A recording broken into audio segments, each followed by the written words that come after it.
Hello watcher and subscriber. Here in this tutorial we are going to see how we can get a list of prime number within an interval. So our logic is related with the prime number, and in the last tutorial we had already seen the concept of prime number. In the last tutorial I explained you how you can check whether the enter number is prime or not. So here also our concept is same, but here we will produce a list of prime number within an interval. So that's the reason I suggest you please go through the last tutorial.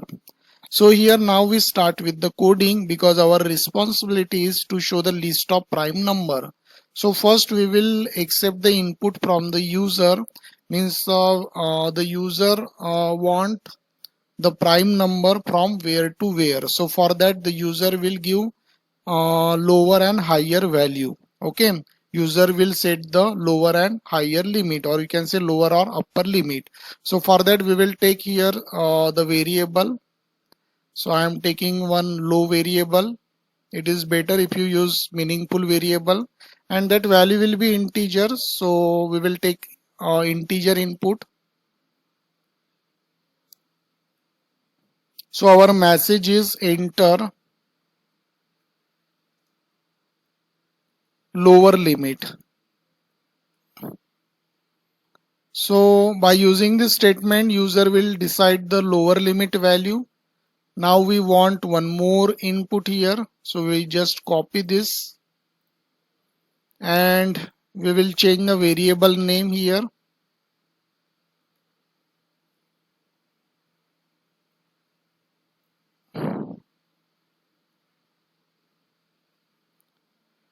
So lower and upper limit, the user will decide this value, and then I want to show that range, means whatever the limit that user will decide, so that I want to show in a output. So I will take here output statement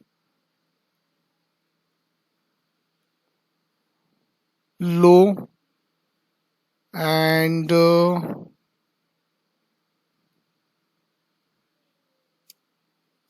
so here in the output statement I have written prime number between low. So it will give you the value of low and high. We just check the output here.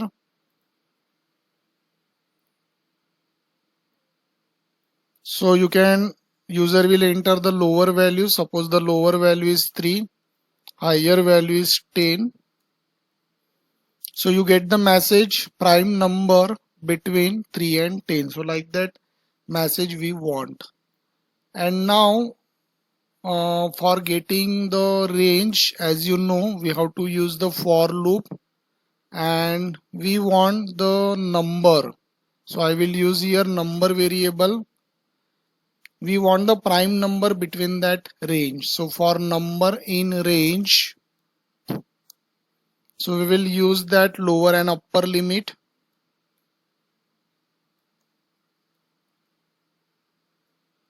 So it is n minus 1 last value. So we have written high plus 1, and this is what the range for the number. And this range will be eligible if number greater than 1, then only it is eligible. So if the number is greater than 1, then we have to write here actual logic. So we will take one more for loop. I will use the variable high in range.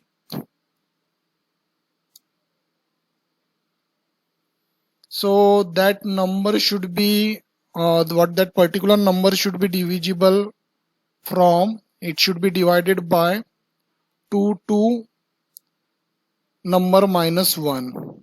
So this will be our logic, and that number, now rest of the logic is very as usual, very simple. For checking remainder we need this operator I, and here we need a condition exactly equals to 0. So if it is exactly equal to 0 means if the remainder value is 0 means it is divisible from 2 to n minus 1. So in that case we are knowing this is not a prime number, so we want to go out of the loop. Got it? We want to go out of the loop. And what happen in this for loop, it will continuously check whether that particular number is divisible by 2, 3 up to n minus 1. If it is divisible, it will go out of the loop. If it is not divisible, we have to print that number. Got it? So we will go out of this loop. And here what happen, if we are not getting the remainder 0 in all the cases like 2 to n minus 1, then it is sure it is a prime number and we have to show in the output. So that's the reason out of that for loop we are using the else block, and here we need to show that number. So we are taking this variable here. So finally here we are getting all the prime number. So let me explain in short.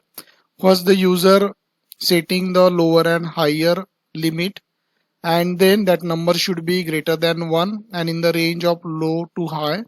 And then in the for loop we are dividing this number, we are dividing the number from 2 to n minus 1. So here we put the condition number modulus I. If it is exactly equal to 0, it is break. Otherwise we are getting the least of that number. So we just do the testing of the output.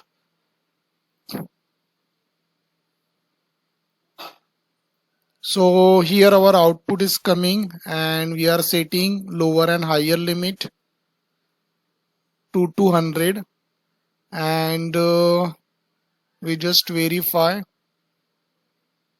2, here 3 is coming, 5 is also prime number, 7 is also prime, 11.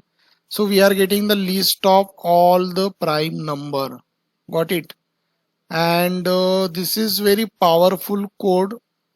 If you want the prime number with a large data set values, suppose the last value is 1000, then you can still access all the values of prime number, because manually it is very hard to get it. So in such a case this coding is very powerful. You can get the list of prime number from particular set of values.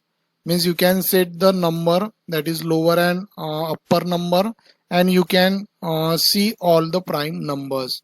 So by using this code you can easily get the list of prime number.